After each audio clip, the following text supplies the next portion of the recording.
چنانچہ ان غلطیوں میں بہت سی غلطیاں ایسی تھیں جن کا تعلق حج کے ساتھ تھا۔ ان غلطیوں کی اصلاح کے لیے بھی پیارے نبی کریم صلی اللہ علیہ وآلہ وسلم کو اللہ تعالیٰ نے مبعوث فرمایا اور بھیجا۔ ان غلطیوں میں سے ایک غلطی یہ تھی کہ وہ برہنہ طواف کرتے تھے۔ ان کا یہ نظریہ تھا کہ وہ کپڑے جن کو پہن کر ہم گناہ کرتے ہیں ان کو پہن کر طواف نہیں کرنا چاہیے، لہٰذا حج جیسی پاکیزہ عبادت کو بعض لوگ اس طرح جو ہے وہ خراب کرتے تھے۔ ظاہر ہے پھر اس کا تقدس بھی پامال ہوتا تھا۔ چنانچہ اللہ تعالیٰ نے سورۃ الاعراف میں حکم دیا، خذوا زینتکم عند کل مسجد وکلوا واشربوا، ہر مسجد کے ہاں زینت پکڑا کرو، یعنی لباس پہنا کرو جس سے پردہ ہو، حجاب ہو، بے پردگی کو ختم کیا جائے، جس کے ذریعے سے بے پردگی سے بچا جائے۔ اسی طرح پھر قریش اپنے آپ کو حمص کہتے تھے، دین کے معاملے میں سخت کہتے تھے، چنانچہ عام لوگ میدان عرفات میں جاتے اور وہاں سے واپس آتے، اور وقوف عرفات رکن حج ہے، اس کے بغیر حج ہوتا ہی نہیں۔ قریش اس طرح کیا کرتے تھے کہ مزدلفہ میں ہی رہتے اور اپنے آپ کو حمص کہتے، عرفات میں نہیں جاتے تھے۔ چنانچہ سورہ بقرہ میں اللہ تعالیٰ نے ان کو حکم دیا، ثم افیضوا من حیث افاض الناس واستغفروا اللہ، جہاں لوگ جاتے ہیں اور واپس لوٹتے ہیں، جہاں سے لوگ جا کر واپس لوٹتے ہیں تم بھی وہاں سے جا کے واپس لوٹا کرو، یعنی میدان عرفات میں جایا کرو۔ اس غلطی کی بھی اصلاح اللہ تعالیٰ نے فرمائی۔ پھر ایک اور کوتاہی تھی کہ حج جیسی عظیم عبادت کرنے کے بعد اللہ کا شکر ادا کرنا چاہیے تھا کہ اتنی عظیم عبادت ہم نے کی، یا انہوں نے حجاج کی خدمت کی جو قریش مکہ کے لوگ تھے۔ ہوتا یہ تھا کہ حج کے بعد اپنے آباء و اجداد کے کارناموں کا ذکر کرتے تھے، تو اللہ تعالیٰ نے فرمایا فَإِذَا قَضَيْتُم مَنَاسِكَكُمْ فَاذْكُرُوا اللَّهَ كَذِكْرِكُمْ آبَاءَكُمْ أَوْ أَشَدَّ ذِكْرًا، جب تم عبادات حج کو پورا کر لو تو اللہ کو اسی طرح یاد کیا کرو جس طرح اپنے آباء و اجداد کو یاد کرتے ہو، یا اس سے بھی زیادہ اللہ تعالیٰ کو یاد کرو۔ تو اس غلطی کی بھی اصلاح فرمائی۔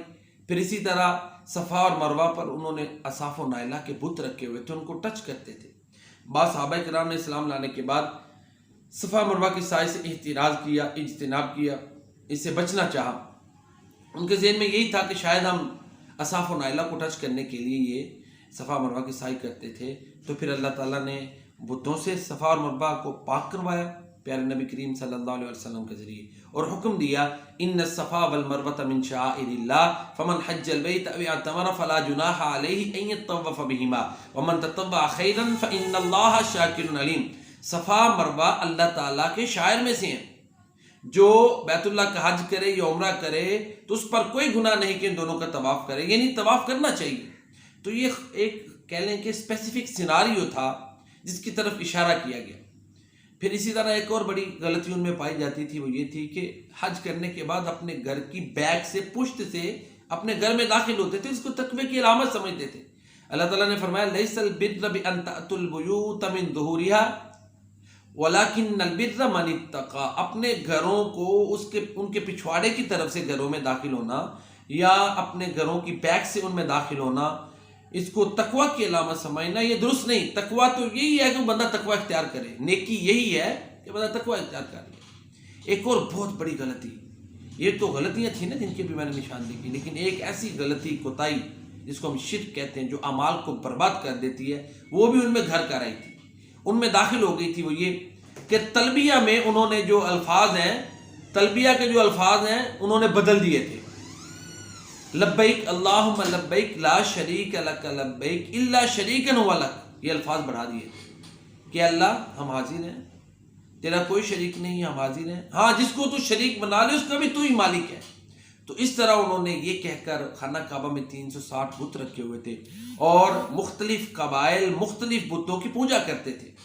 تو وہ خانہ کعبہ جو اللہ کی توحید کا مرکز تھا، اللہ تعالیٰ معاف فرمائے، انہوں نے بت قدا کی شکل دے دی تھی، ہر قبیلے نے الگ الگ اپنا بت رکھا ہوا تھا۔